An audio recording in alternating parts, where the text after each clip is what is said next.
পরনে সোনালি পাড় সাদা শাড়ি, গায়ে পুঁথির গয়না, কপালে টিকলি, গায়ে হলুদের সাজে ধরা পড়লেন ছোট পর্দার মিঠাই।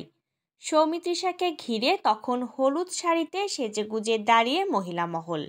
ব্যাকগ্রাউন্ডে হলুদ, চারিদিকে হলুদ ফুলে সাজানো।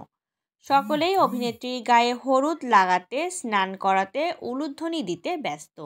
গান চলছে লীলাবালি লীলাবালি, বড় যুবতী সৈগ, বড় যুবতী সৈগ।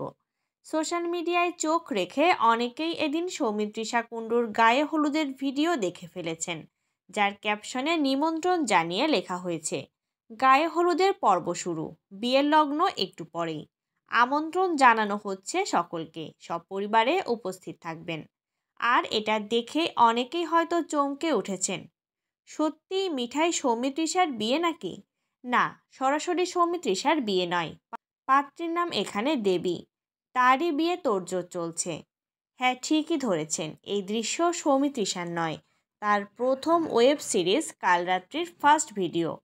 6 ডিসেম্বর থেকে হইচইতে দেখা যাবে এই সিরিজটি। কালরাত্রির হাত ধরে প্রথমবার ওয়েব দুনিয়ায় পা রাখতে চলেছেন অভিনেত্রী। জানা যাচ্ছে, সিরিজের গল্প অনুসারে দেবীর বিয়ের দিনেই তার এক বন্ধুর করা ভবিষ্যৎবাণী ফলে যায়।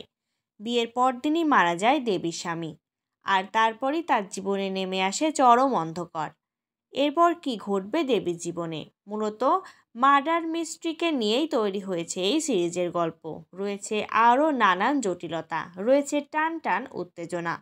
দেবী চরিত্রটি যেমন স্বামীর শোকে বিহ্বল হতে দেখা যাবে, তেমনি স্বামীর মৃত্যু রহস্য উদ্ঘাটন করতেও মরিয়া হয়ে উঠতে দেখা যাবে।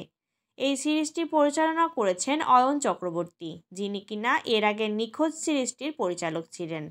জানা যাচ্ছে, এই থ্রিলার সিরিজের সৌমিত্রিষার সঙ্গে দেখা যাবে ছোট পর্দার আরও বেশ কিছু পরিচিত মুখকে। রয়েছেন রাজদীপ গুপ্ত, ইন্দ্রাশিস রায়, রূপাঞ্জনা মিত্ররা। এছাড়াও দেখা মিলবে অনুজয় চট্টোপাধ্যায়, দেবেশ চট্টোপাধ্যায়কে। প্রসঙ্গত, মিঠাই সিরিয়ালের হাত ধরে ছোট পর্দায় দর্শকদের মন কেড়েছিলেন সৌমিত্রিষা। এরপর দেবের নায়িকা হয়ে বড় পর্দায় ডেবিউ করেও দর্শকদের মন কেড়েছেন। এবার ওটিটির দর্শকদের মনে ঠাঁই করে নেওয়া সৌমিত্রিষার নতুন লক্ষ্য হয়ে উঠতে চলেছে।